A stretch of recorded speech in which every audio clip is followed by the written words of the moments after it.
After Adam and Eve were cast out of Eden, they began a new life in a world far from paradise. Together, they toiled the land and raised two sons, Cain, the eldest, who became a farmer, and Abel, who tended sheep. In time, both Cain and Abel brought offerings to the Lord. Cain offered the fruits of the soil, while Abel brought the firstborn of his flock, a lamb unblemished and pure. A warm, divine light descended upon Abel's altar, signifying God's approval. But Cain and his offering of the fruits of the soil did not receive the same favor. The altar remained dark and cold, and no sign of acceptance was given. Cain's heart burned with anger. His mind swirled with jealousy and bitterness, unable to understand why his efforts went unnoticed. God, seeing Cain's turmoil, spoke gently to him. "Why are you angry? Why is your face downcast? If you do what is right, will you not be accepted? But if you do not do what is right, sin is crouching at your door. It desires to have you, but you must rule over it."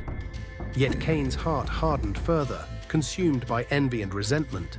Day after day, Cain's bitterness grew. The joy in his brother Abel's face, the favor God had shown him, became unbearable. Where once was brotherly love, now only envy and hatred festered.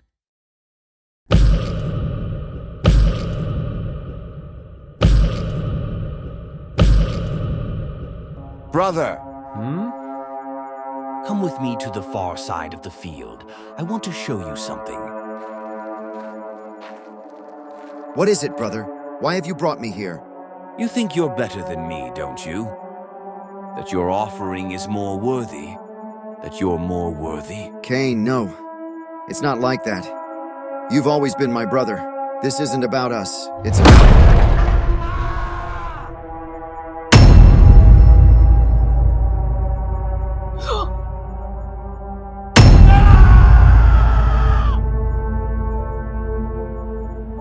And there, in the open field, a tragic act unfolded.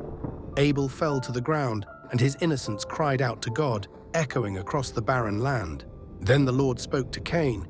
"Where is your brother Abel?" Cain's defiance echoed in his response, his words carrying the weight of guilt and rebellion. "I don't know. Am I my brother's keeper?"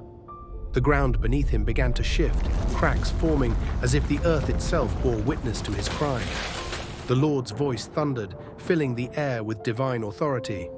"What have you done? Listen, your brother's blood cries out to me from the ground." The weight of justice was palpable as the pronouncement continued.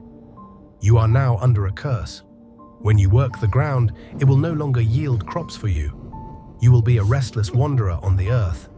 The words hung heavy, the judgment unyielding, as the storm above mirrored the turmoil within Cain's heart. Cain cried out to the Lord, fearing for his life, but God, even in judgment, showed mercy. He placed a mark on Cain to protect him, saying, "Whoever kills Cain will suffer vengeance 7 times over." Thus Cain wandered, a restless soul, haunted by his actions, a sobering reminder of what can happen when jealousy and sin go unchecked. Hey there! Looking for a meaningful gift? Jesus Made a Way is a beautifully illustrated children's book on Amazon, sharing an inspiring educational story. In a world full of noise, let's help guide kids toward values that matter. By supporting this book, you're making a lasting impact and helping us create even more uplifting content. Check it out now. Link is in the description.